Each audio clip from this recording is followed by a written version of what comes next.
G in gift in our acronym stands for generate goal. And what could we as coaches do in this space to help our clients? What tools, what questions, what things could be used within here? I was just going to say, ask the client, what's your goal? Mm-hmm. Once you get started with the Go Learn model, you pretty much figure out what it is that they want to accomplish, and you ask your questions around that. And there's no one set rule or one set of questions that you ask for clients that might have financial goals, client that might have relationship goals. You have to be in flow with the conversation to really figure out what those right questions are. You just touched on a subject that is sort of off topic quickly here, though. But it's one of those things that we do harp on niching and things of that nature. But the reality is, in a real life coaching situation, are you always coaching within your niche? Wait, is that a question for me? Sure, anybody. For anybody? Oh, anybody want to get on that?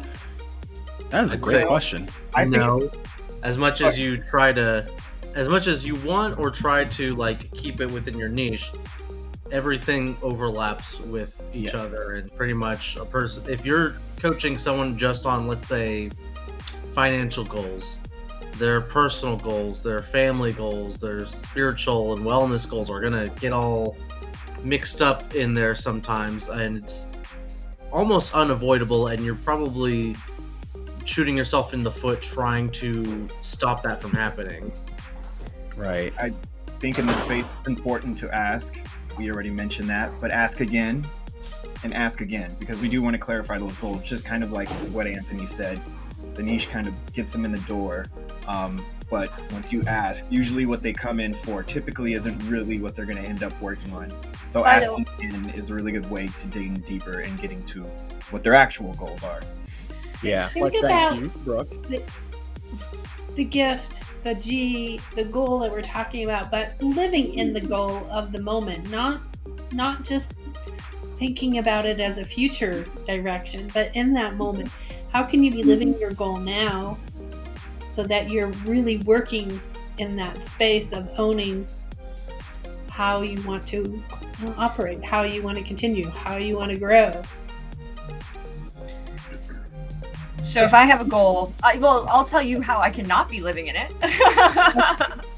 And that's easily done. That's, the sweeping it under the rug, the putting it on the back burner, the making every little minutia thing more important than the thing I actually want to accomplish. And then the next thing you know, a year's gone by and you have not reached your goal, and oh no, and life gets in the way. That's just the nature of life, that it gets in the way.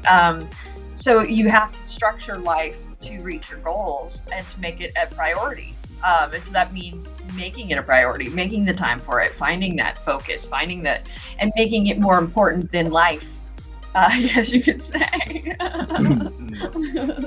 Or if you're going to do something, at least make sure that the little actions and the little steps that you're taking complement what it is that you're going for.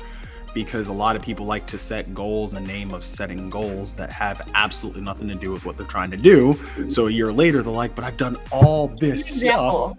What's an example? This is a really good one. I've constantly heard in the world that I was in prior to becoming a coach, where people said things like leaders are readers. And I am just going to go ahead and say there's nothing wrong with reading books. I love reading books. But when you are prioritizing reading a book because your mentor said you have to read a book every single day, but you're not doing anything sustainable for your actual business, not to mention you're not even implementing the things that you're reading in the book, then sure, you're checking things off the list for the sake of checking things off, but they're not materializing into things that matter.